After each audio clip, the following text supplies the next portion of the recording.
You're about to enter into a new world of knowledge, curiosities, and high strangeness. This is a podcast of Straight Up Strange Productions.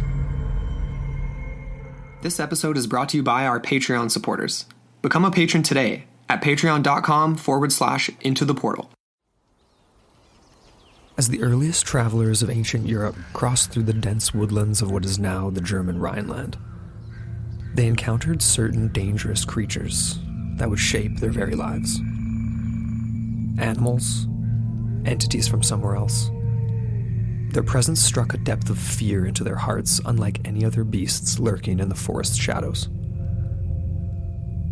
What exactly these beasts truly were has been laid out in various legendary tales and supposed true-life encounters, describing bipedal, human dog-like enigmas we know as werewolves. For centuries, horrific stories of these creatures stalking humans and livestock alike have been shared, the legends growing and changing as the years passed. And the thought of werewolves as real creatures would fade for many, but never for some. Deep in the heart of the Rhineland, there appear to be confirmations of strange legend that reaches back into the 1800s, in which the last werewolf was said to be killed in the area of Wittlich, Germany. Even more bizarre, reports from military personnel stationed in the area during the Cold War are prompting some to ask the question, do werewolves truly exist? Join us as we delve into legends of monstrous wolf-like entities on the battlefields of the First World War, and tales of werewolves stalking military bases across central Germany. Welcome to Season 2 of Into the Portal, kicking things off with Monstrous Military Encounters, Part 1.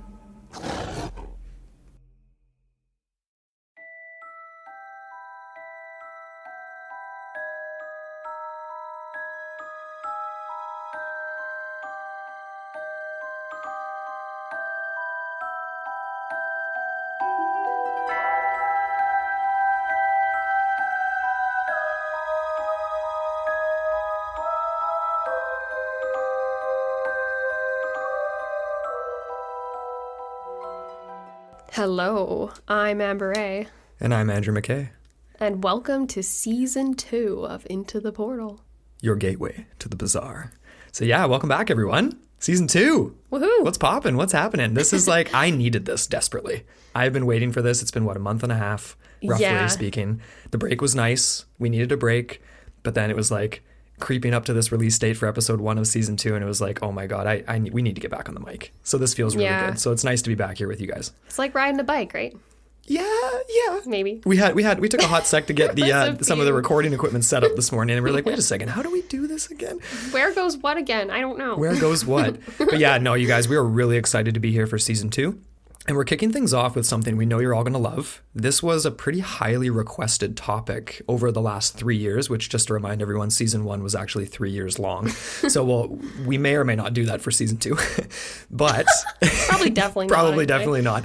But yeah, like I said, a topic that a lot of people asked for. Like, I'm over 10 people probably in the Facebook forum, Twitter, different things like that. It's a topic that people are really, really interested in. So I don't know. Do you want to give the title here? Well, we're getting into some extra crazy for y'all. We're talking about military encounters with monsters. Yes, indeed. So it is going to be a multi-parter. Yes. And we're kicking things off with, we're sticking to the land today. Hey, Andrew? We are sticking, yeah, that's a good way to phrase it, because of course when people think of this, it's like there's sea monster accounts from ancient wartime sightings and stuff, and all the way up to things like rock apes in Vietnam, which was like a lot of people were hitting us with that. We're like, you guys going to cover that? And we might. Just stay tuned. But today, we are also covering a land-based monster. And we're kicking things off with something that, in a lot of ways, these creatures or the legends of this particular monster is seen as pure folklore, pure fabrication to a lot of people. However, there are some of these stories that have these grains of truth in them, as always, what we're trying to find here on Into the Portal, just enough to freak you out, just enough to make you pull the sheets up over your head at nighttime in your bed. So in this part 1 of our Military Encounters with Monsters series, we are going to search for some beasts you might not expect to be encountered by military personnel, werewolves, or at least werewolf-like entities, which I was pretty surprised about. I hadn't looked into this before when we started researching for this episode, and I was like, huh. I know. I was honestly thinking we were going to go more alien with this first part, but I think we'll save that too. Like, you know, that's more like the conspiracy, like going down a huge, deep rabbit hole. But yeah, this is fun because werewolves, I wasn't expecting to find as much material as we did. Yeah. And so it is very rich. And like Andrew said, a lot of these tales are thought of as just like, you know, pure hairy fairy whatever, but there are some that we've encountered now that seem to speak to a little bit more as far as like having some substance. Absolutely. They have a little bit more legitimacy to them. And you know, you guys will be familiar with the essence of some of these stories because we've covered canine humanoid enigmas and dogmen on past episodes. We did it. That was our biggest series ever on the show. But this one does take a turn because despite how insane it might seem, these entities are showing up specifically at military personnel bases, from U.S. military personnel to British and other groups as well that are seeing these things. Absolutely bizarre. So we're kicking things off, though, with a U.S. military base. So let's take us there, Amber. Okay, so we're going to the Cold War. We're actually going to Germany for this one. So it's the Hahn Air Base, and we're calling this the Morbach monster. Yes. And originally we sourced this, well, obviously you can find a wealth of different articles and things on the internet about this, but our original source was from a Pittsburgh University compilation that was put together by Dr. D.L. Ashleman, who was a retired professor of folklore studies at the university. Right. So this was very interesting. It's very extensive, very university-based. It's like pure just HTML page. Yeah, it was totally like that. Look at. No pictures, no whatever. No dressing, so to speak. No makeup on it. Sure, yeah. But I kind of like those sites because it's not like they're trying to give you a big flashy show. Yes. They're just about compiling the information and sharing it with everyone in the world. So basically, this particular case was sightings of the military. So like Andrew said, like the U.S. military personnel that were based there. Yes. Of a monstrous, in most cases, bipedal or able to walk on 2 feet, of a monstrous wolf-like creature that was stalking the area around the base. Yes. So he had a couple, Dr. Ashleman, I want to say Ashley or something, or Ashman. I know, that's like the eye, they just like chucked the I in there just to make it hard. Anyways, he had a couple of email sources that were quite interesting, and these provide what I would call perhaps like the modern bases. They were both anonymous, and they were both from the military, so they claim. So that, again, maybe speaks to why they remained anonymous. This first email, I'm just going to read them out just so we can all get a taste of what these people had to say, because they're not actually very long. That sounds good. Let's do it. Okay, so this first email was dated to October 6th, 1997, and it was sent to this Dr. Ashleman from a respondent, like I said, that wants to remain anonymous. He starts his letter by saying, "Have you ever heard of the Morbach monster? I first learned of the legend while I was stationed at Hahn Air Force Base, Germany. Morbach was a munitions site just outside the village of Wittlich. Supposedly, Wittlich is the last town where a werewolf was killed. There is a shrine just outside of town where a candle always burns. Legend has it that if the candle ever goes out, the werewolf will return. One night, a group of security officers were on the way to their post at Morbach when they passed the little house of saints dedicated to Mary, Mother of God. But one thing was different that evening. It seemed meaningless. The candle in St. Mary's place, which was always lit, did not burn. When they noticed that the candle was out at the shrine, they all joked about the monster." There's a quote we found here from a German translated blog, and it references this case and states that when Mary's candle goes out, tremendous things happen in the forest. Ooh, ominous. Yeah. Okay, so the story goes on. So this is, again, his words from this anonymous source. He goes on to say, later that night, alarms were received from the fence line sensor. When the security policemen investigated the call, one of them saw a huge dog-like animal stand up on its back legs, look at him, and jump over the 7.5-foot chain link fence. a military working dog was brought to the area where the creature was last seen, and the dog went nuts, not wanting anything to do with tracking the creature. This occurred in 1988. There have always been, quote, ghost stories dreamed up by bored security policemen, but this is one I've heard over and over again. I thought you might find it interesting. And then he ends his letter with that. How could you not find that interesting? So, yeah, what do you make of that one, hey? Well, I want to say the one thing that stood out to me right off the bat was the part of this here where they say they brought in a tracking dog, a military dog, and that it went nuts. How many times has that come up in stories we've covered with cryptozoological creatures or monsters and stuff where they bring in the tracking dogs and they don't want to have anything to do with it? The one that comes to mind immediately is the Boggy Creek monster. Yes, absolutely. And there's others as well. I mean, I'm trying to remember if it was even, I think I might be misremembering, but even Flatwoods monsters, something along those lines where there was there's been other cases we've covered where the dogs didn't want to touch it. So that's very curious for indeed. I will say this though, regarding the candle. So I've seen references that say that candle is lit on nights with full moons. And then this reference here seems to make it sound as if it's always burning, which doesn't really seem very practical. No. Right. No, the full moon thing makes sense. There's actually a point I have, I think, a little further down. We can come back to it. But also, obviously, within this story and the idea of Mary's candle and it being this shrine that will keep evil at bay, sort of is the idea. Yeah. Obviously, directly ties in this creature with Christianity and sort of a more modern lens of it, looking at it as like a demonic entity potentially. Yeah. Or that werewolves were associated with that, or these types of entities are associated with that. So we can come back to that because that's curious to me, because it's almost like people's way of trying to deal with these types of things with the only means they have potentially, which is like, we need to light St. Mary's candle to keep the evil away, even if it might not work all the time. So quick recap on the Morbach monster here. We have these soldiers returning to their station. Alarm sounds at the munition fence, or near the munitions fence, and they have no idea what it is. So they kind of cautiously go to the place of the alarm, and they run into this massive werewolf-like entity that was moving on its hind legs and jumps over a 3-meter high fence for all our Canadian listeners out there to do the conversion there. So almost 2-meter tall animal disappears into the darkness and then just complete silence. So that's essentially the quick recap. I mean, No carnage on this first story anyway.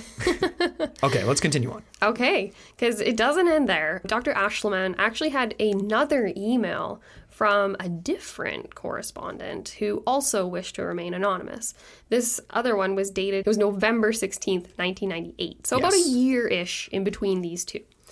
So basically, this second letter goes on to say this, quote, I was stationed at Hahn Air Base, Germany, from May 1986 to August 1989 as a security policeman, and it was my group that witnessed the Morbach werewolf.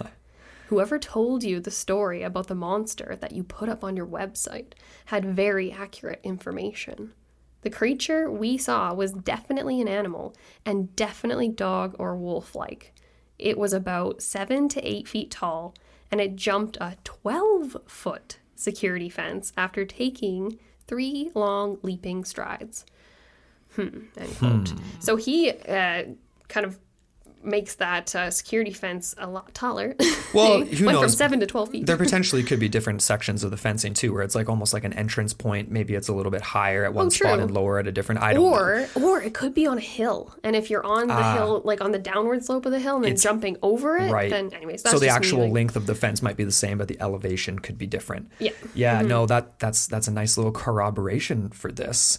You know, I want to talk a little bit more about this exact location, because I feel like probably some of you listening and a lot of people, you know, like when you search this online and stuff, there's a lot of hardcore skeptics, obviously. And we started off the top by saying that this is one of those types of, definitely werewolves in general are one of those types of entities that get lumped into a little bit more of a woo-woo category, potentially, as opposed to, say, maybe like sea monsters or something like that.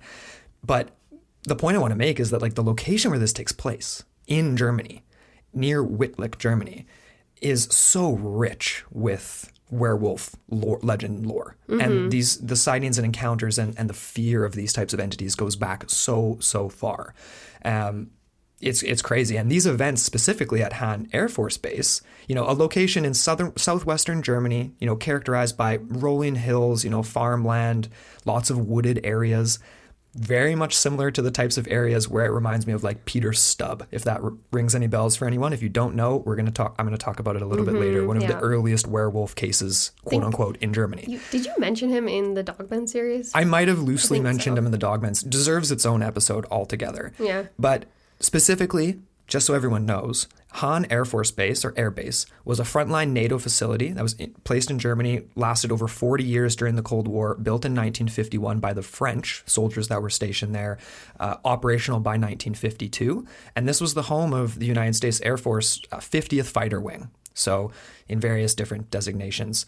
But for most of those years, as a part of the U.S. Air Force in Europe, the USA FE. The U-Safe. The U-Safe. Hey, keeping everybody safe, right? So yeah, it was one of... U-Safe. U-Safe. It was one of several different bases in Germany until it was eventually disbanded. So at the end of the formal ending of the Cold War. But the legends continued on. Some people say that the locals in Germany don't know of this at all. Other people totally discount that. So that's another thing we can get into. It's interesting too, because obviously with the formal end of the Cold War, if you want to call it that. Yeah. Well, the end of communism in the Soviet Union, I guess. Right. Yeah. So that was basically 30-ish years ago. So I think we've got a little bit of a generation gap now, because it's interesting, even this particular area, obviously, because this airbase was around for as long as it was, like 4 decades. It had a really big impact on the people, the culture, and the economics, right?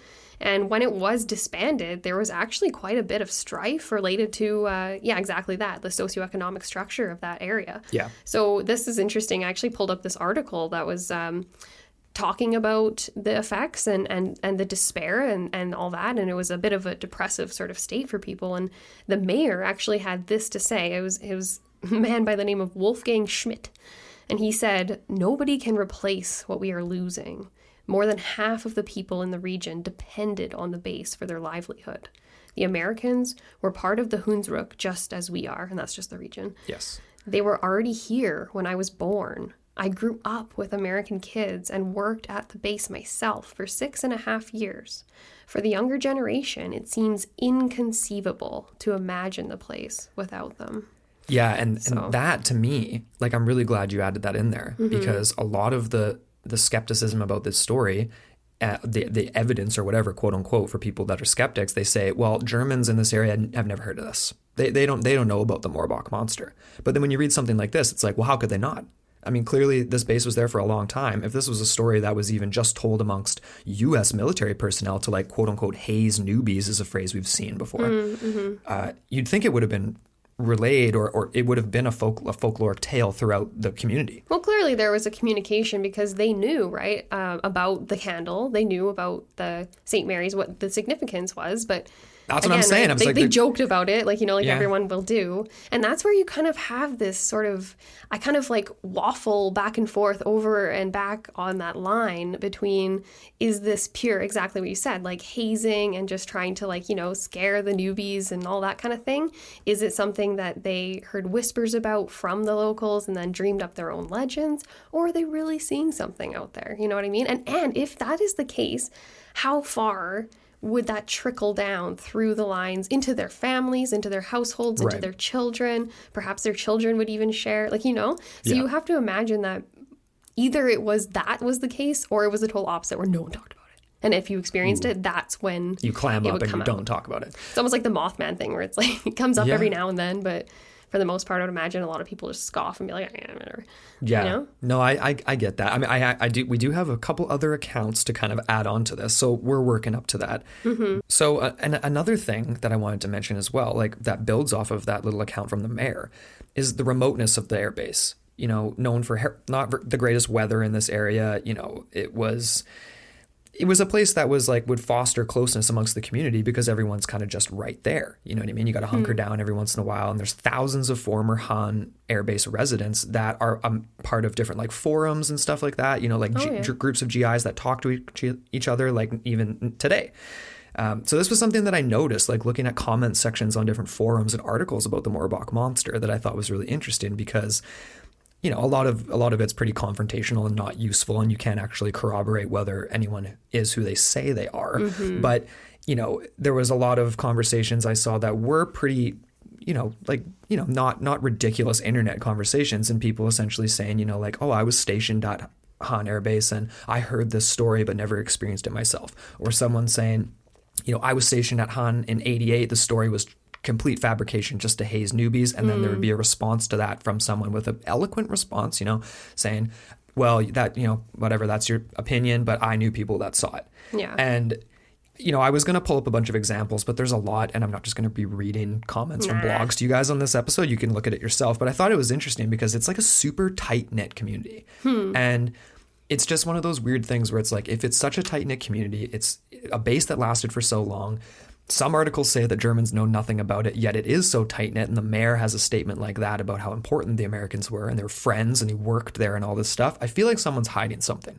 I feel like someone's sweeping something under the rug a little bit with this. Or honestly, maybe not even that so much, like not so intentional, but maybe it's just, it is exactly that. It's based off of their differing experiences. Yeah. And it's the same thing like here in the Okanagan, right? There are people that adamantly believe in Ogopogo because they've seen them. And then there are people that kind of just laugh and scoff and be like, oh yeah, well, maybe if I see him, I'll believe it. Kind of thing, you know? Yeah. Until then, though. Until then. But that's not to say that this is purely like a Cold War phenomena, right? No. Because the history of the area and this story in particular goes much, much further than that. Yes. And we're talking about, like back to the antiquity, essentially. The Napoleonic Wars. Napoleonic Wars, yes. So exactly that. The municipality we're talking about, Morbach in particular, it sits in this area known as the Rhineland, oh my gosh, I'm not even able to say this, Palatinate state? The Rhineland Palatinate. Yes. Palatinate. Palatinate. Who knows? Sure, who cares? Get at me in the comments. Yeah. But allegedly, this was the last place a werewolf was killed in Germany. And going back to the candle and the whole St. Mary's thing, it's significant as it burns in remembrance to those times, and also to keep this evil, so to speak, at bay. Right. Because, like we've said, the people believe that if this were to ever go out, they would once again be afflicted by this terrible creature. What terrible creature are we talking about? There's actually an origin story, and like Andrew already gave away, it does go back to the Napoleonic times. Yes. So rich in history here, and we're going to get into that legend, but before we do, let's have a quick promo break. 2021 is a new year, and for many, that means getting on track with their mental health. BetterHelp.com is making it easier than ever to connect with professional therapists online from the convenience of your phone or laptop. BetterHelp is safe and private, allowing you to get help on your own time and at your own pace. You can schedule secure video or phone sessions, plus chat and text with your therapist, receiving thoughtful and timely responses in return. BetterHelp has over 3,000 licensed therapists who are available worldwide through 4 communication modes: text, chat, phone, and video. This makes getting the help you need not only convenient, but also reliable and regular to get you on the right track for 2021. BetterHelp helps you find professionals who are specialized in areas that may not be available to you locally and can get you communicating with your therapist within 24 hours of signing up. Best of all, it's more affordable than most traditional options, and there is financial aid for those who qualify. We here at Into the Portal know what it's like to be at your best and at your worst, and we want you all to start living your best lives. Into the Portal listeners get 10% off your first month with discount code PORTAL, spelled PORTAL. So why not get started today and join over 1 million people taking charge of their mental health? Go to betterhelp.com/portal. Simply fill out a questionnaire and help them assess your needs and get matched with a counselor you'll love. That's BetterHelp, HELP.com/portal. All right, and we're back. So before we dive back into that original Napoleonic Wars origin story, we'd just like to take a second to catch you all up on a few things, like, that have gone on over the hiatus. A teeny bit of housekeeping. Just a tiny bit, yes. We've actually had some amazing new patrons join our crew over on Patreon. Thank you so much, Megan, Caitlin, and Bruce. You guys are all absolutely super. So amazing. Thank you so much. So many kind words too. Like, it's just, oh man, like, yeah, we were written, huge long messages with really encouraging things. So it was perfect timing for season 2. Yeah, and, it really was. Yeah. And something else really cool happened. Hey, Andrew? Oh my gosh. Okay. Yeah. So this was something we were reached out to a while back, and we kind of forgot about it for a little while, actually, to be honest, but it's been released. So have you guys checked out? This is like me doing an ad read. Have you guys checked out the new Netflix documentary? So it's called The Crime Scene, The Vanishing at the Cecil Hotel. It's a documentary series that just got released on Netflix.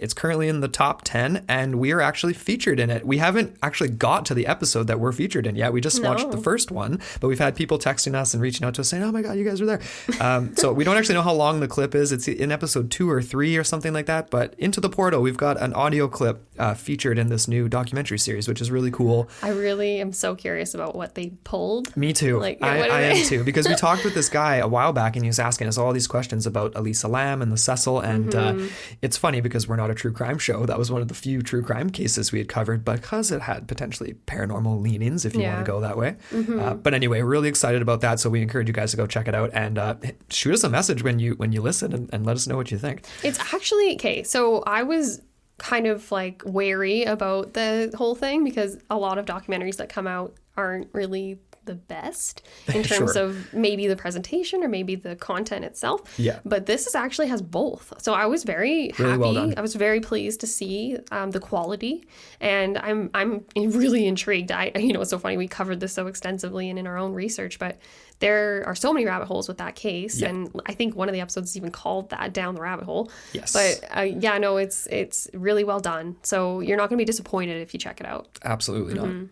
Okay, are we ready to dive into this origin Napoleonic story? All right. So, like we said, the events we've discussed thus far do originate during the Cold War. However, there is a legend that goes back to the days of Napoleon's army. We're talking 1812. I was going to say 1912. I was like, wait a second. You looked up at the ceiling, you're like soaking in, and you're like, 2001? No. Oh, let me just think about that. But anyways, this was happening as they were basically fleeing the advancing Russians after the defeat of their campaign. And the story goes that a faction of soldiers eventually found themselves fleeing through this particular area of Germany, in this area of Wittlich, even though other accounts say Wennegrath. So I'm not 100%, but again, we're talking a age-old legend here. Sure, yeah. So there was this man, a deserter, as he is described, named Thomas Johannes Baptist Schweitzer. And so the story goes, he wasn't the nicest person. So I guess out of either necessity or perhaps they weren't too fond of German people in general, he actually stumbled upon a farm and a farmhouse that was occupied by a farmer and his wife. How many times can I say farm in that sentence? Farm. So he decided he was just going to take them both out. Going to kill them, maybe take some food or something. I'm not sure. But before he was able to kill the wife, she ended up cursing him with her last breath, turning him into a horrific wolf beast. So this beast, as it was known, savagely terrorized the villagers, prompting them to basically do the classic fire and pitchforks type thing and head out into the woods and track it down. It was eventually destroyed, probably by guns, not by pitchforks, but you know what I mean? Yeah. But this was when that shrine was set up. So the villagers decided that this was necessary. They lit a candle that they said burned on each night of the full moon. So there we go. That's where the full moon part comes in. Right. And the legend holds, obviously, that as the candle burns, the werewolf will not return. It's to keep it at bay. That's a weird origin story with this guy, Thomas Schweitzer. It's read a few different alternate versions. So like this one we just gave to you guys is essentially like he's a deserter. He's traveling through trying to get back wherever he's going. He's probably hungry or whatever and stumbles upon a farmhouse and has He's to kind almost home too, right? Because the Rhineland is like right on the border. Close. So he has to do something not so nice to kind of keep himself going. Another version I read was that he actually mercy killed the wife who was like in distress and had to bludgeon her. And it was... Why would she curse him then? That's in this version. I don't think there's a curse. I think it's that something to do with the area where it happened. So I guess maybe the land was cursed, and the violent act in and of itself like drove him insane, and then he eventually ended up as some sort of a creature. Oh, interesting. But I mean, Okay. anyone can say whatever basically with this because there is no like actual written accounts or whatever. This is the part of these stories that is the legend, the folklore, the whatever, right? True. But it does give it that little root in antiquity that we love so much here at Into the Portal. That's interesting. I was actually trying to find a version that perhaps spoke to the wolf strap. But that is not a part of this particular legend, even though it is quite common in German werewolf mythology. Yes. I mean, at least it's not written into this story. I feel like maybe if you believe... Well, but let's talk about the wolf strap, because then maybe we can tie it into our theories of the monster. And I also have other stories as well. But like, what is the wolf strap? We should probably tell people. Yeah. So do you want to cover that or... Okay. So... Fine, I can do it. Well, we can follow cat, right? So essentially, it's pretty much what you would expect it to be by the name. It's this type of strap or skin of a wolf. A device in some accounts too. Right, yeah. There's a few different alternate versions, and it's known as a wolf strap. Quite common in German werewolf mythology, and it was a device that, when strapped around oneself, would allow one to run amok as a ravaging wolf-like beast. It was this sort of magical item that could transform you. Oh, and another really weird part about this sort of mythology of it is the idea that it could actually come from the body of a hanged man, so a condemned man, essentially. And it's also said that once you are in possession of the wolf strap, you can't get rid of it. It like follows you. It's like a magical item, and it like basically you're like cursed by it. See, that's like the monkey's paw or something. Yeah, where totally. You like, it's almost like... Totally.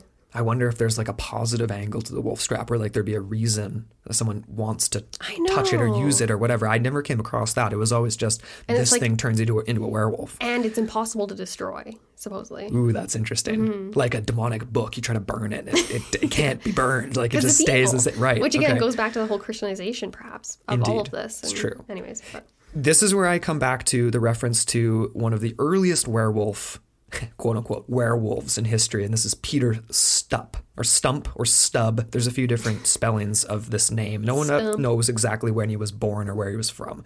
But this was in the 1600s in Germany. And interestingly, this idea of the wolf strap is connected with his case. Sorry, excuse me. I meant to say 16th century. So 1589 was the range, end of the 1500s.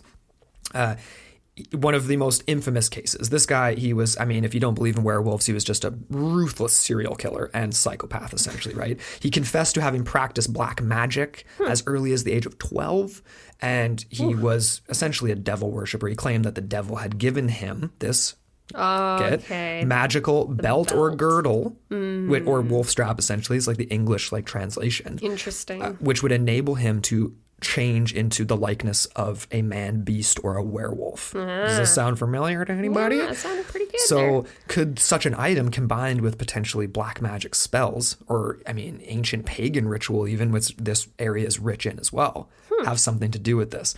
There is also another slightly different device called the wolf's trap, and it's a weird hook-like thing that was actually used to kill wolves. It was almost like a bear trap version for wolves, and it was to get them to swallow it. And it was like a way of killing them. But this actual item, this trap, it's like this jagged, almost looks like a ninja throwing star kind of thing. Okay. There's different versions, but this item strikingly resembles the Nazi symbol. And lots of people actually think swastika? The swastika. Yeah, think that it was actually incorporated into that sort of idea. I hate how the swastika is associated with Nazism when it's supposed to be a symbol of fertility. I know, right? Well, I mean, maybe like this might be an easier correlation in the sense of like evil and weird things, that this item, because it's like this knife meant for killing wolves.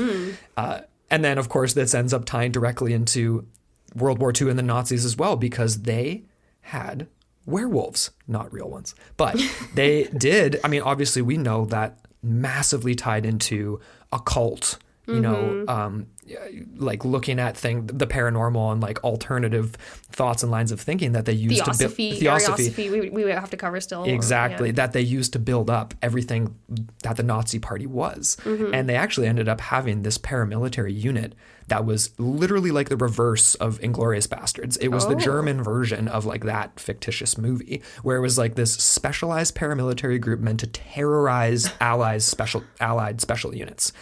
And they were called the Werewolves. They had symbology on their uniforms that was like the wolf trap.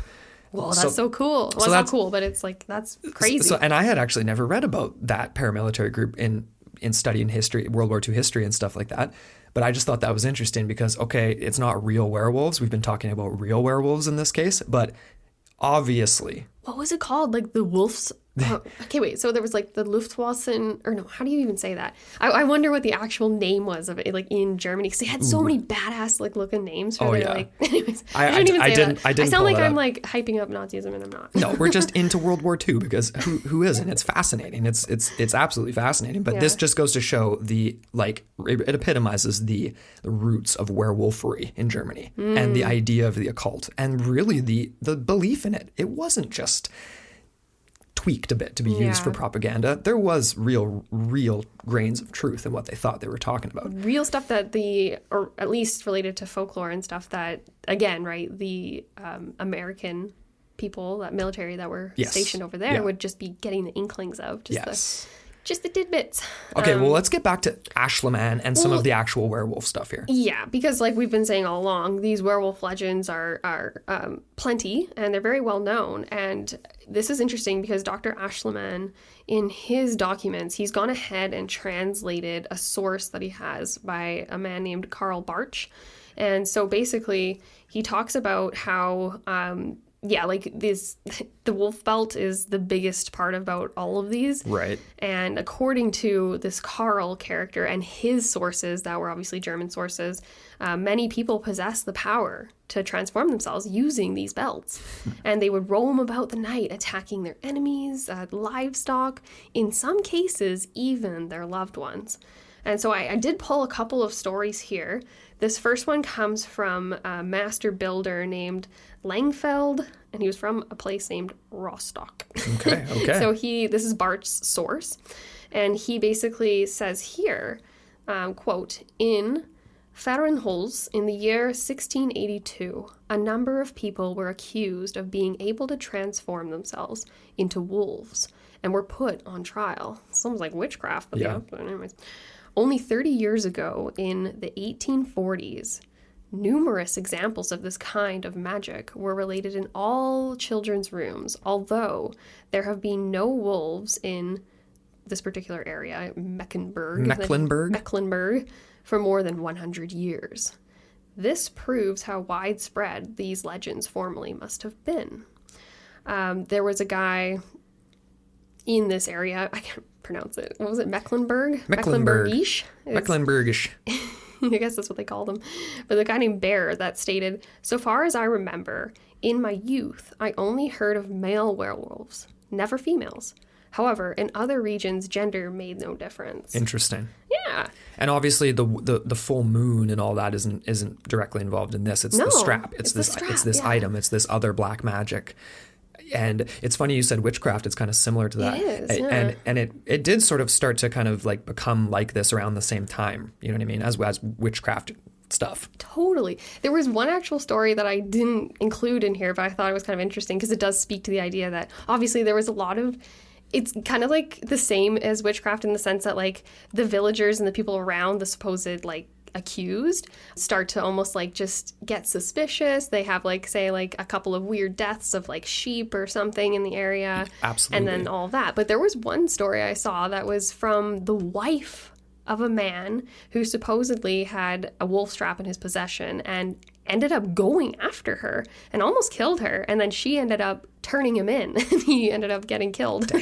I know, right? You have to turn in your own husband. Anyways, Yeah. it must have been a bad marriage. But Yeah, it could. Yeah, just say he has a wolf strap, and that will kind of take care of it for you. he attacked me. And that is sort of how things went. I mean, that was the whole thing with witchcraft. It's like, well, you can't persecute spirits, so we have to start calling people witches. Yeah. You know, it's sort of the same thing potentially with werewolves too. Or the devil or whatever. Right, you know? exactly. Yeah.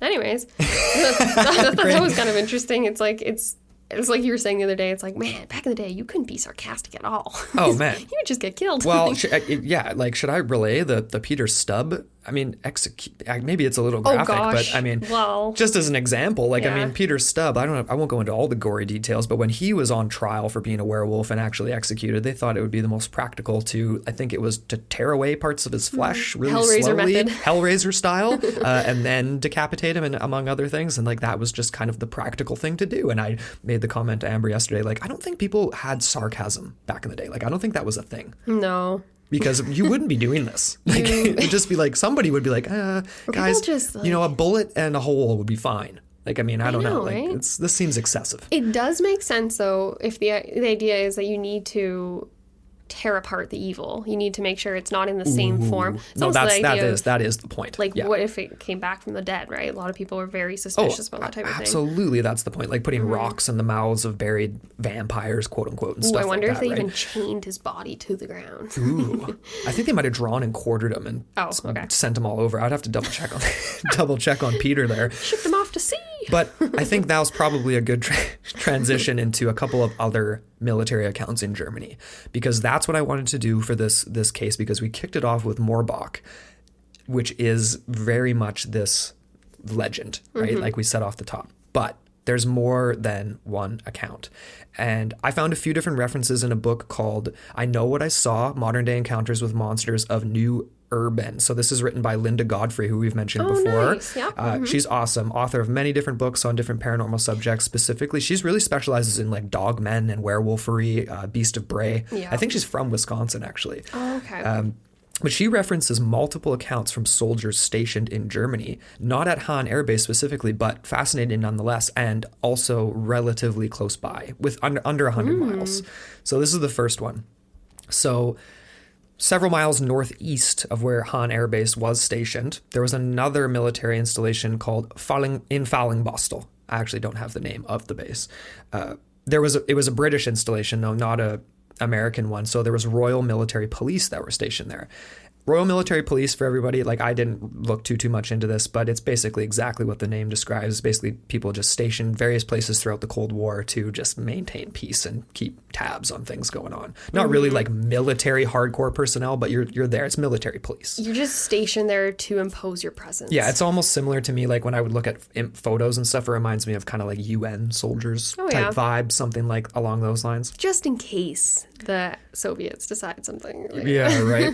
And for this gentleman, I don't have a name. It wasn't listed in the book reference, but apparently it was only his first week on the job at Fallingbostel. And his story was that he was sent to a medical reception station to visit one particular soldier, quote unquote. But what the visit was about, I'm not exactly sure. But this is what he had to say.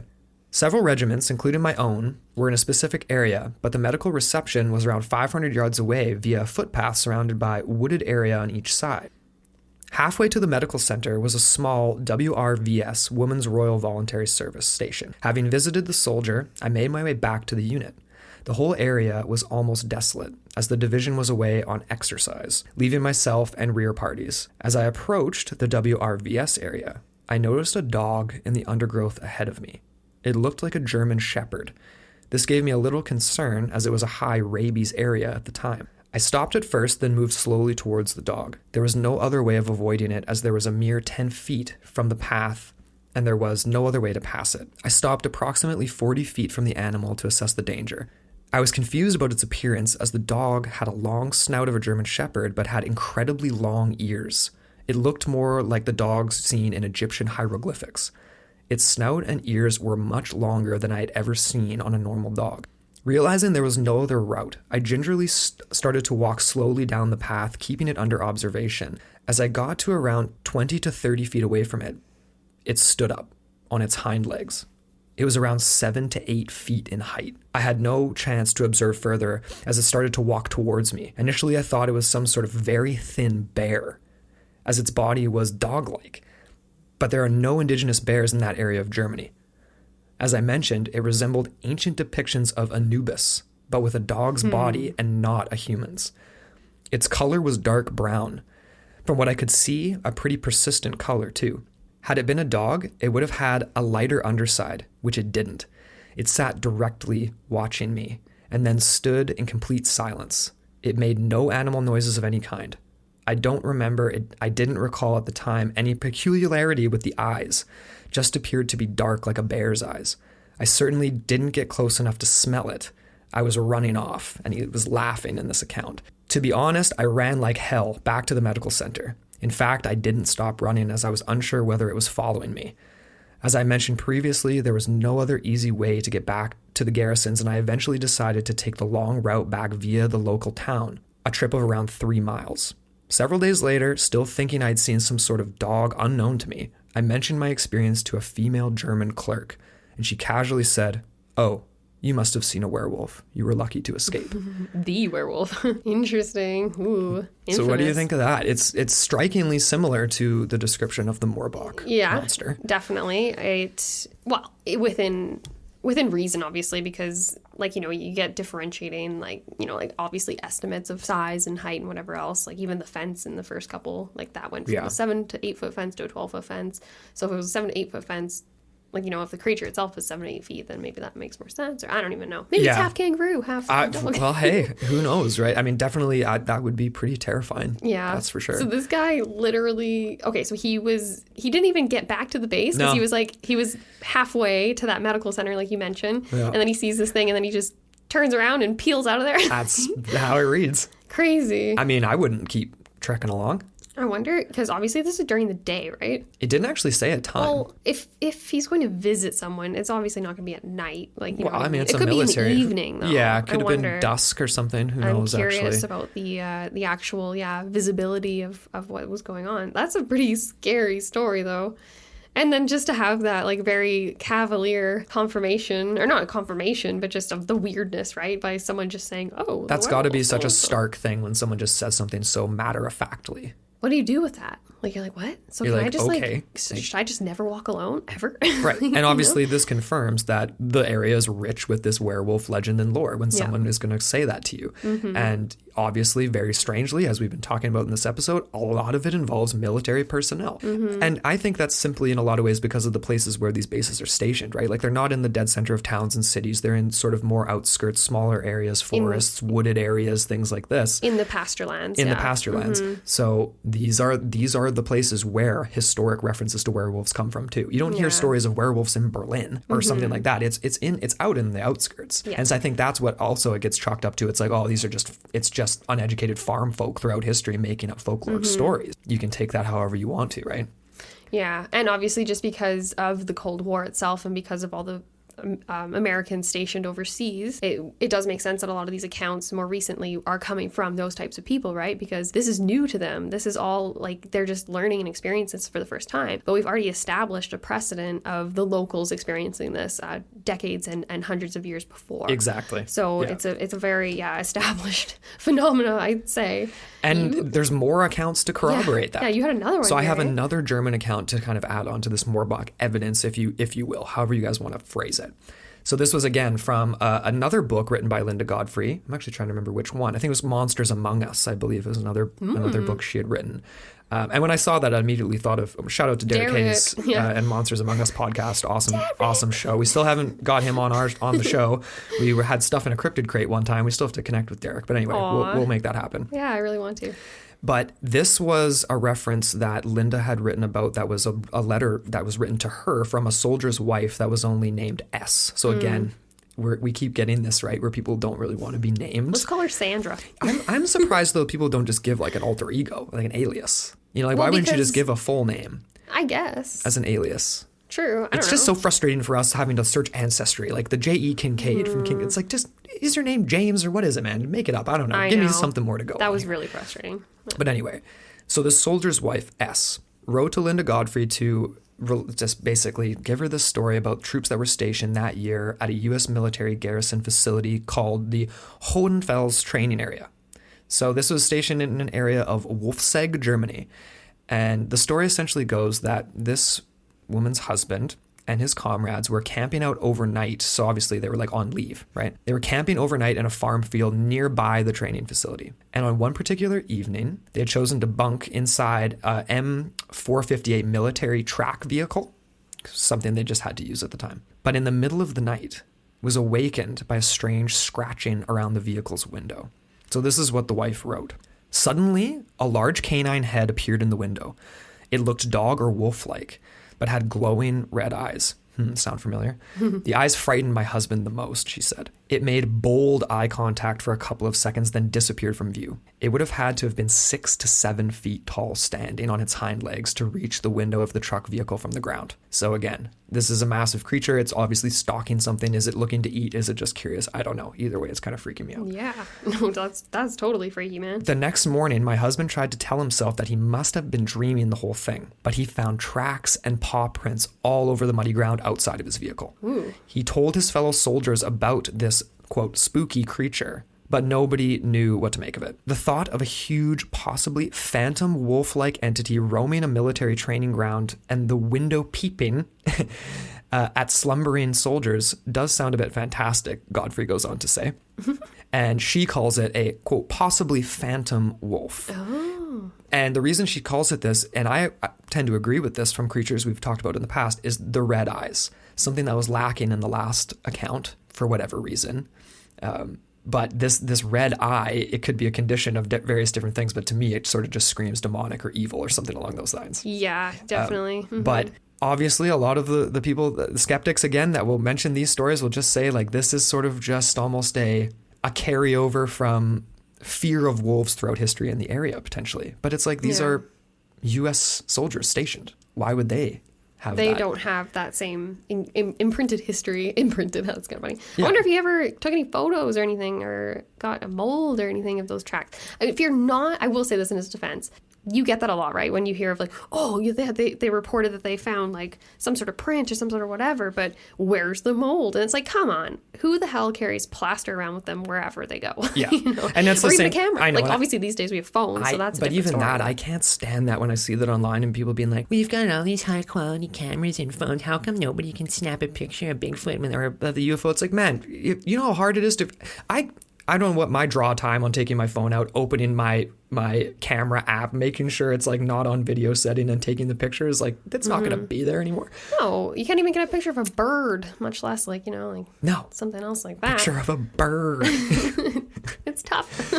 So again, that was the other German account I had. Godfrey goes on to kind of discuss a few different things that sort of tie into the Christianization that we mentioned earlier. Like there's a quote from a 1508 quote from a cleric about how there was like demons involved in the shape of a wolf, like a demon would appear in the shape of a wolf, and that these wild men of the woods were, you know, lycanthropes, right? Which then goes way back into Greek mythology. We talked about that. We talked about that in our Dogman episode, where it was, I think the original story was there was a demigod or a king who wanted to test the will of the gods. So he started massacring babies and doing some really horrible things. So then he was cursed to become a half-wolf monster. Yeah. And that's a lycanthrope. Okay. A lycan.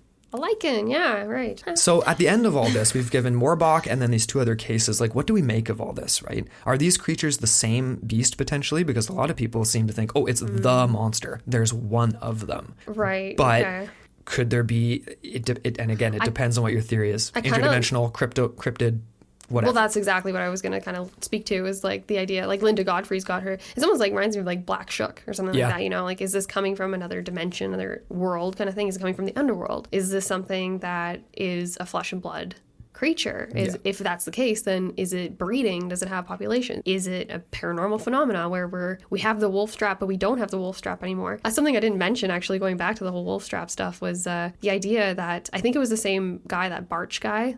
He was going on to say in one of his one of his sources said that something about, it was like a weird off mention about how like, oh, but we don't have werewolves around here anymore because the last wolf strap was banned or something and banished to Poland, I think they said. So it was like they had just like pushed them past the border. Send all the bad stuff to Poland, apparently. Poland. Poor those so poor funny. Poles. Yeah, that's not very nice. I know. That's not but I very thought nice. that was interesting too, just to kind of speak to that. But Yeah, if absolutely.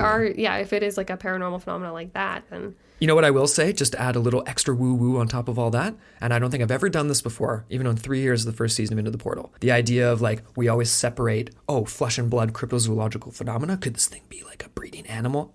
I am not going that way at all with this. No, me but neither. What about the concept of it being that, but from somewhere else? oh, Know so what I'm it's saying? It is an entity. Like I guess we have kind of mentioned that before. Like it is a animal, but it isn't a animal from like Earth. our realm per se. yeah.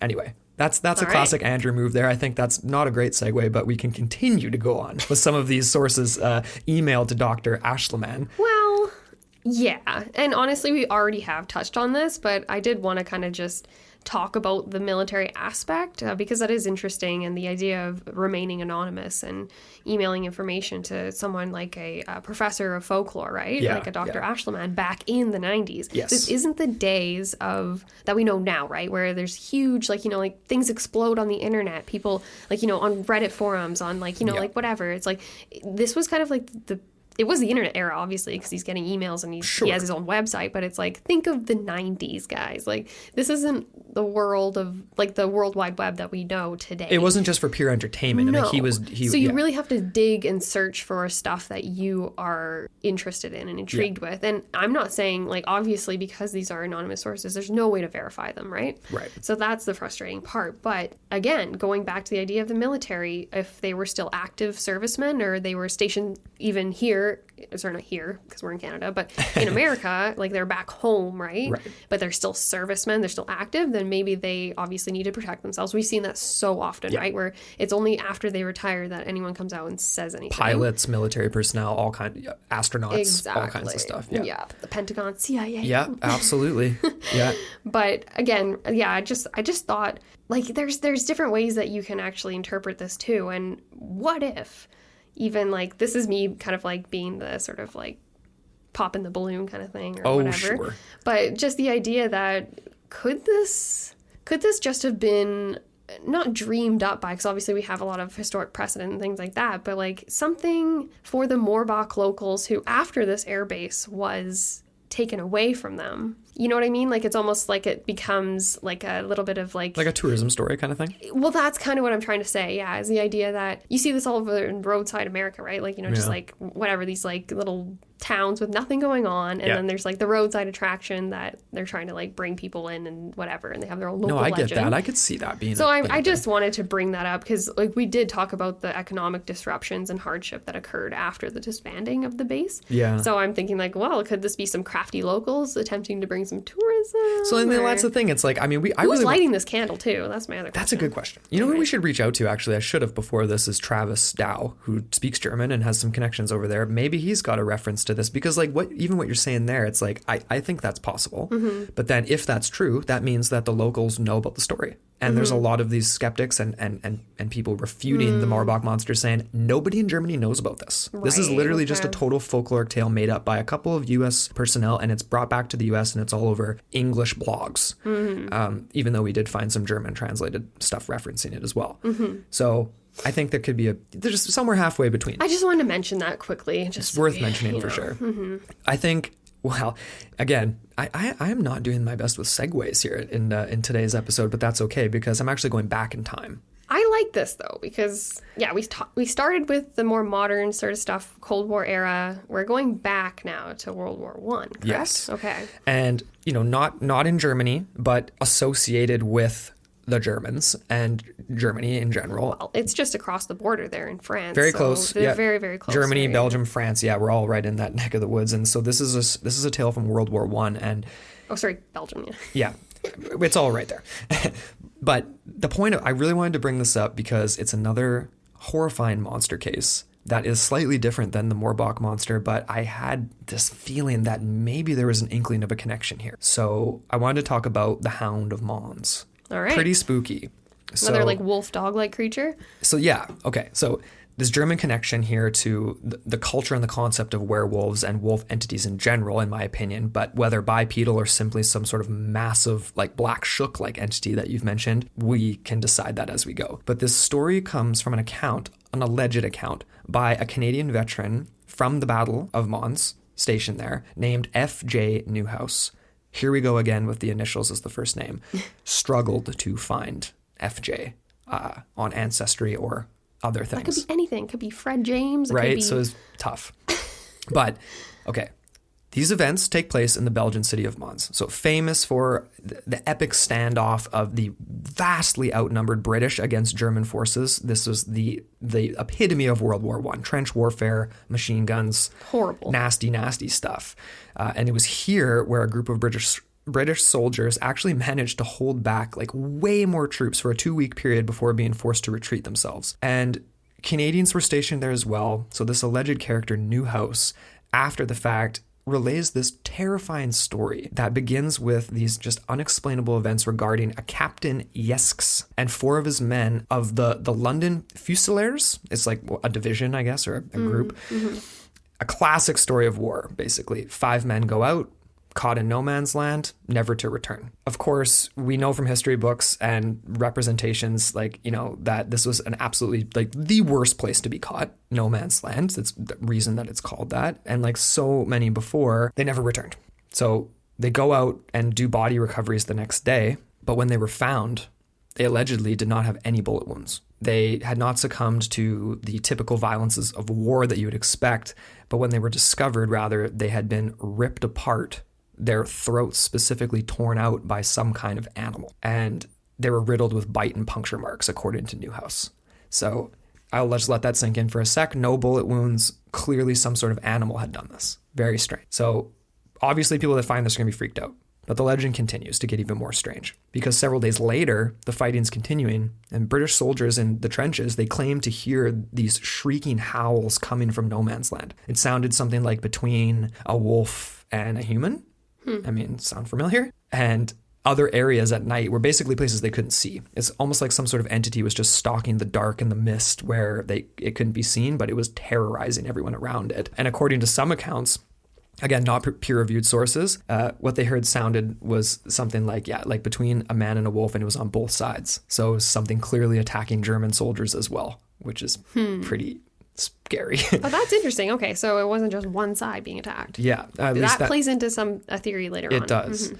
So more patrols were sent out in the following days in the areas of no man's land, only to find bodies of their friends mauled and mutilated. So the same sort of thing, right? But it wasn't just these howls and these bizarre corpses in this legend or story being found, but there was also sightings taking place. So this is where it connects to Morbach and some of these other things, because people actually saw something strange. So for 2 years, this, quote, mysterious hound-like beast was supposedly prowling the battlefields of Mons. And the soldiers were hearing these howling, shrieking calls. They continued throughout the darkness, but were now being accompanied with reports from these patrolling soldiers of actually spawning a massive gray wolf-like creature that was, I mean, essentially, for all intents and purposes, stalking the soldiers, whether or not you could call it a feasting ground. Whatever this entity is, it's looking for something to eat, clearly, or it's just a demonic monster of some kind.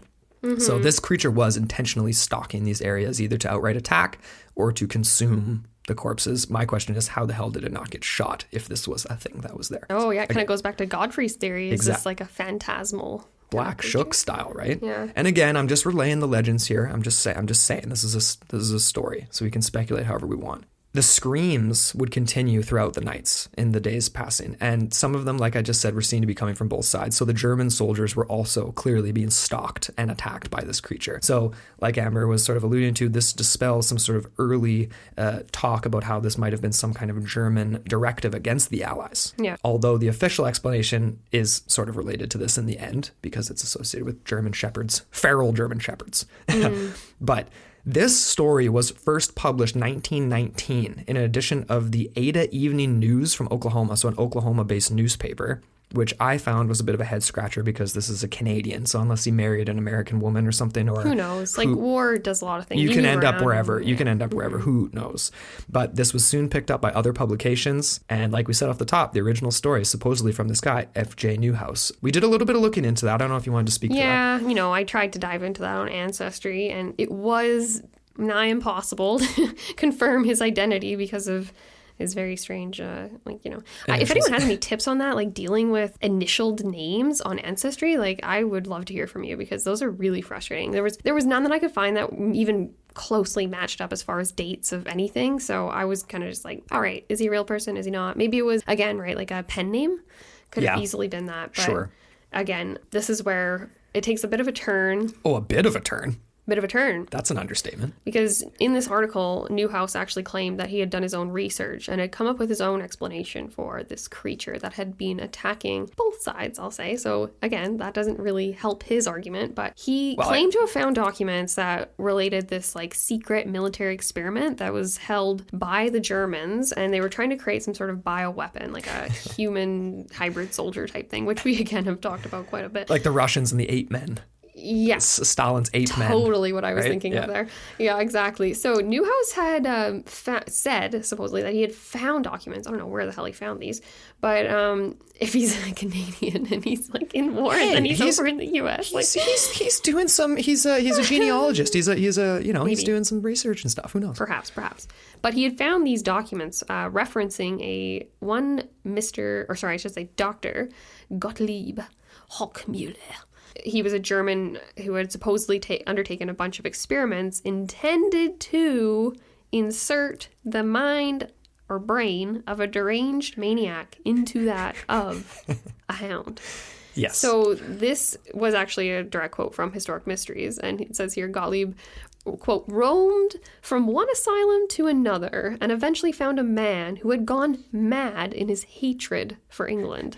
He then extracted the brain out of the madman with the consent of the German government and inserted it into the skull of a Siberian wolfhound. Unquote. Could you just imagine that? Okay, wait a second. My first bone I got to pick with that is the idea that this individual that he chose had hatred for England, yet he was killing the English and the Germans. Well, I think it might have gone a little haywire on them. I don't think their plan, just to build off the story here, I think it maybe backfired a little. Probably. But exactly that. Newhouse said as much as this in his own words from that 1919 article that you referenced there. And he claimed to have had like secret papers that had been released from Hochmuller's house. So those papers were never uncovered by anyone else. Yes. So I don't know what happened, but we couldn't find a Dr. Gottlieb Hochmuller. I could not find a Dr. Gottlieb Hochmuller. I did find a Dr. Hoch space Mueller. Oh, yeah. From the same time frame, but doesn't appear to be associated with the Germans in the First World War. And also just, yes, it's a bit of a long shot. Okay. It's a long shot, yeah. That's what I was expecting. Sorry, continue. I just wanted to say this first here. So this is interesting because Newhouse actually went on to say that I guess these documents he has found were part of these riots that were occurring in Berlin. And I guess this Dr. Gottlieb had recently perished. And so somehow these were uncovered and brought to the surface or something like that. He doesn't say he was there. He doesn't say where he got them from. Like, was it a local source from his family or whatever? I don't even know. But I thought, I have a few alternative ideas on this whole Hound of Mons. And it's interesting because I'm pretty sure this is the same battlefield where we had the angels appear and help some soldiers as well. Like there was a lot of different stories from around that time. I don't know if you remember that, the Angels of Mons or something. Yeah, that came, totally. So people were definitely seeing more. So they were seeing all sorts of weird stuff, but I kind of thought about this a little bit and I was looking up, like there were extensive use of dogs in World War I. Yeah, and absolutely. A lot of them were messenger dogs. A lot of them were fortunately in the line of fire. And I'm wondering if perhaps some people got a little bit carried away with making their dogs more weapons, you know what I mean? And perhaps just unleashing them onto the battlefield and just hoping that they can do some damage or something. That is a possibility.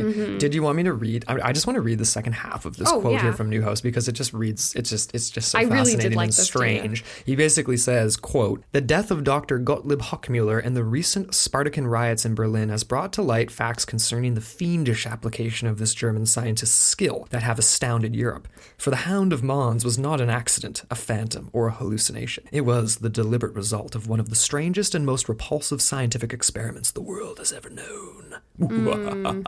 So, a little bit cray-cray, woo-woo crazy. It's like, it reminds me of that 80s scientist, the mad scientist. What was that called again? Oh, Reanimator. Yeah. Love that movie. You got to rewatch it. At the same time, though, like, this is the essentially first few decades of the turn of the century. I would not be putting it past scientists to be trying this. Not that it would work. But they were experimenting I'm telling with you, things. they were swapping brains around willy-nilly. They were doing all kinds of stuff. Vivisection was quite recent as well. It was like the second half of the 1800s, and even earlier than that, maybe. They were Dr. Moreau in all kinds of things. And then there's also experiments with gases and things like that. So I'm thinking maybe the gases could have been producing hallucinations in people, and then all sorts of extreme circumstances as well kind of play into that. How much sleep you've had, how much food you've had. Of course. So at the end of the day here, though, so we've got this Hound of Mons story, these other werewolf stories. Clearly, this Hound of Mons is not a werewolf story. No. It's a hellhound story, essentially. Yeah, it's a monstrous wolf beast story. It's very much like the Black Shook. Actually, and Newhouse's interpretation reminded me a lot of the Chupacabra. The idea of government experiment, creates something, and then it goes terribly wrong and is like not helpful at all. But I'm not buying that, obviously. What was the quote? The Goldblum quote? It's like, they only asked if they could. They never asked if they should. Right. Yeah. And clearly in this instance, if this story was true, that would be the case. I think, obviously, the most likely explanation for this particular one is the idea that there were a lot of feral dogs. Not necessarily ones that were directed as soldiers, but ones that just didn't have anywhere to go. Feral. And they were eating bodies because they had nothing else to eat. And there could have been rabid. Potentially that as well. So you've got these traumatized trench warfare soldiers seeing a potentially jet black dog because it's covered in mud and filth, eating, or gray, or whatever, right? Yeah. Eating a body of their comrades, of their friends. And I could see that getting generated into the legend. But then at the same time, this is the same thing we talked about with the Black Shook episode, and there's episodes in general with hauntings and stuff. It's like there's literally no better place for suffering, death, and destruction for something like that to arrive, to show up. To be feeding off of that energy. Death. It's like the whole thing where it's like when like demonic possession or something's following you, it feeds off of you. Like it does that. And I feel like these types of environments, we've seen it over and over and over again, like houses where there's massive murders, whatever. It's similar to that. And I think that that would be the explanation for me on the paranormal side. We can't say the same about the Morbach and those other ones because it wasn't like wartime. It wasn't trench warfare. No. It wasn't going on. But still maybe high stress, Cold War, obviously. Like you don't know if the world's going to blow up. True. But it's not exactly the same. And you're not at home, right? You're in a distant land, you know. It could look similar to a certain degree, but obviously you're dealing with a whole different set of environmental circumstances. So exactly. The correlation, of course, is the fact that we're dealing with canine enigmas, bipedal and not. We didn't even get unexplained. So are they associated? Are they related potentially? World War I phantasmal demon dog, Cold War, and World War II belief in it as well, and like the mythology and occult going in, naming a paramilitary group werewolves and then continuing on into the Cold War. There's lots of connections here. Yeah. And I'm sort of buying that there might be something real in Germany. But we got to get down to our theories here on Morbach and stuff as well. All right. Well, you want to head down that road? All right. So we've got experiments. Well, kind of already talked about playing off the Hound of Mons. I'm not really buying that. Do you have anything to say on that? I think it's very far-fetched. It reminded me, and it reminded me of Chupacabra. You know what else it reminded me of? Monster Quest episode we talked about in the Dogman series, and they had a wolf specialist on there, and she, it's just like the classic scientific thing where it's like, werewolves are biologically impossible because you can't breed a wolf and a human. It's like, yeah, lady, thanks. Like, no one's saying that. No one's saying that. What these things are entities that resemble creatures that we know. Our mind goes to wolf plus human or wolf plus whatever or massive whatever. But these things actually could be something completely different altogether, not understood. We just push them into these categories of what we know. So I thought that was it's just the classic boxed in epistemology of a scientist. It's like, get out of here. Like, what this reminds me of now? It just reminds me of, oh my gosh, what's it called? That, not Under the Sea. What was that? Voyage to the Bottom of the Sea. And then they would always come across these random races of people that are just like, what was the one where they were living at the bottom of the ocean or something? Yeah, it was like the crab peoples or something. People, and like the wolf peoples, like, like the dog people. Like, I don't know. Like, it could definitely be something along those lines. It could be.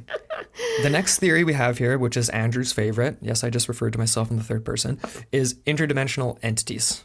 Where are you at? Well, I mean, it's not a breeding population of werewolves, so these things are showing up. I mean, the fact that it's military bases is interesting because normally you'd think of that. It's like, okay, there's UFOs over nuclear facilities. That makes sense. They're monitoring something. Werewolf entities showing up at multiple military garrisons and facilities, that's a bit of a head scratcher. Yet it seems to happen over and over and over again. The one thing I did have to sort of tie into this notion of being interdimensional creatures of some kind is there's this really strange place in the UK. Again, we're moving away from Germany, called Cannock Chase, and so many different paranormal sightings there. It's actually potentially one of the origin story place for sightings of black-eyed children. But there was a case that I found that apparently there's a cemetery in the area where there's Allied soldiers as well as German soldiers buried there who died in prisoner of war camps. And there's also werewolf sightings that happened specifically in this cemetery, which is weird. It's like, is there a cultural association just from like the history of the German people and something? And then it's clearly something's having to do with apparitions or like death and something happening there in the cemetery. Or perhaps there is a wolf man buried in there and they didn't draw and quarter them like they did with Peter Stubb. So he's coming back to life. There you go. He's just stalking the woods in the cemetery. Or is it a ghost? Are these apparitions? Yeah, exactly. Are people seeing apparitions? The whole echoes through time, perhaps. But that's kind of an interesting concept. It's like the monster of Partridge Creek type thing, except in that it's like, okay, dinosaurs were a thing. We don't know if bipedal werewolf-like entities were. We can speculate on it. Herodotus talked about cynocephaly and stuff, right? Yeah. Which you take with a huge grain of salt.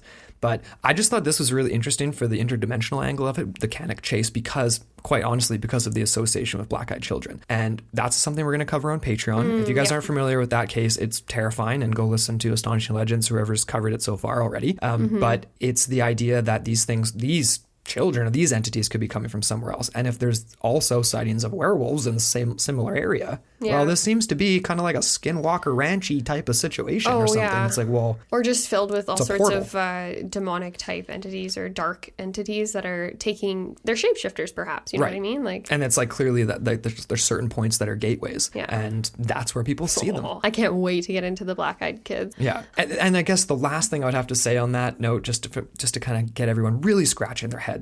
Nick Redfern, we've referenced him a million times, paranormal researcher and author, written for Mysterious Universe and other things. He's on Paul Bestel's show, Mysteries and Monsters, who's in our network, Straight Up Strange. But he's written about these werewolves and entities at military bases. He thinks that there is this direct connection of some kind. And I thought that was really interesting because there's more than just Europe. There's the Middle East. American soldiers talk about werewolves stalking the remote mountain ranges of Afghanistan and Iraq. Lots of other cases from India too. Cases from India, yeah. Indian soldiers encountering strange creatures as well. Like, we could have gone so much deeper with this, but we want to cover more things. Whoa, I didn't even go there. Well, we might even get there. Well, we will get there, but for some other entities. True. All right. Well, stay tuned.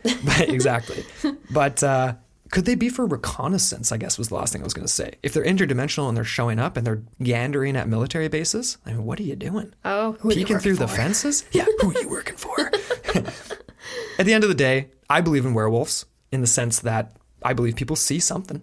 I haven't seen one myself, but seeing is believing. And yeah, not a lot of dogs out there that can jump a 12-foot or even an 8-foot fence. Or stand to Actually, 7 or 8 feet tall. I will take that back. I think I've seen police dogs, like police German Shepherds, scale like 7-foot fences. Scale and outright jump over off 2 legs is a different thing. That's a much different thing. That's almost like what's it called? That leaping jack guy?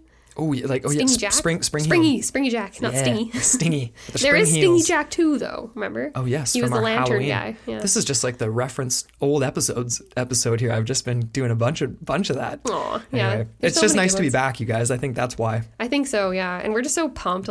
And even tonight, oh my gosh, I'm so excited to watch more of that Elisa Lam documentary. What was it called again? Crime Scene. The Vanishing at the Cecil Hotel. That's what it's called. Yeah, yep. It's so good. And I'm a little bit kind of in shock a little bit that we were featured. And again, we still don't even know what we say. We gotta watch it. Hit us up when you guys listen to that, just to let us know. We'd appreciate that. And let us know what you think about these cases. Do you believe in werewolves, or at least some sort of apparitions and these entities showing up, or is this all just pure fabrication and folklore? Or if you're a part of the military and you have your own story about something maybe related to this, or maybe something kind of like its own thing altogether, we'd love to hear from you. Absolutely. And even if you can shed more light on what life is like overseas being in a military base, that would be really awesome to hear about too. I want to know more about the culture. I want to, because for us it's so foreign, right? So we're just we're really just trying to piece these pieces together. And I don't know if anyone has anything to share. It's all one big conversation. So hit us up anywhere you want to too. So at Into the Portal Podcast on Facebook, at Into the Portal Podcast on Instagram, send us a DM, come follow us on there. You can always email us too. We love getting just private emails from people. Into the Portal mailbox at gmail.com. If you have episode ideas for season 2 or suggestions or anything you want to comment on the show, we would love to get an email from you.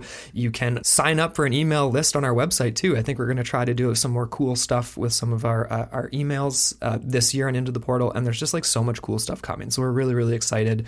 And don't forget to follow the network too, at Strange Pods and straightupstrange.com if you guys haven't checked that out already. And I think that's pretty much it. Werewolves are real. What do you have to Werewolves are real.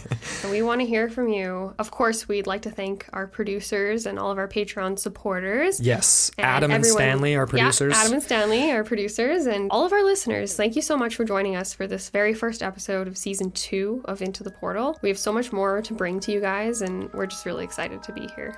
Absolutely. Well, we'll see you guys next time on Into the Portal. Your gateway to the bizarre.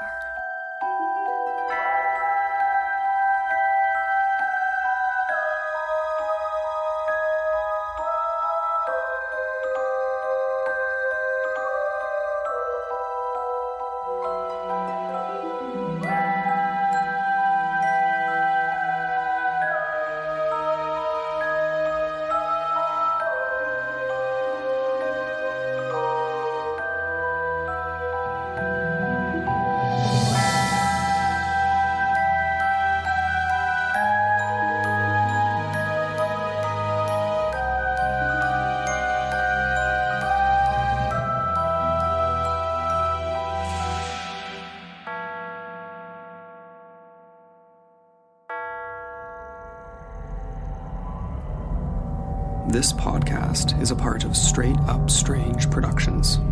Discover more shows like this one at straightupstrange.com.